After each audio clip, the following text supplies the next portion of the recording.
If I had to start my money journey all over again in Nigeria, I would do things very differently. And no, I wouldn't start by looking for the next app that promises to pay me in dollars. I would start with something much more important: understanding where my money is actually going. The first thing I would do is track every naira I earn and every naira I spend, even the small expenses I normally ignore.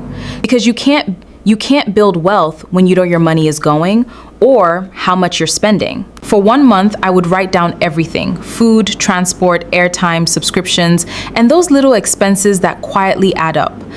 After understanding my spending, the next thing I would do is start building a small emergency fund for unexpected situations.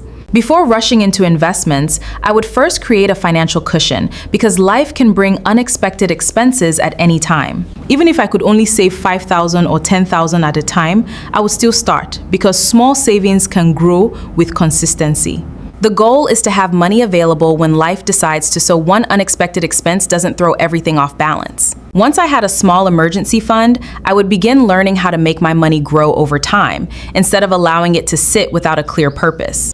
I would take time to learn about savings, Nigerian stocks, mutual funds, and other legitimate investment options before putting my money anywhere. I wouldn't invest simply because someone online says. I would first understand the risks and how it actually works. I would learn first, start carefully, and only invest money I could afford to leave untouched for some time without affecting my daily needs. And finally, I would focus on increasing my income, because saving alone cannot build the future I truly want for myself and my family. Thanks for watching. If you enjoyed this video, subscribe to Money Muse and watch the next video to continue your financial journey. I'll see you there.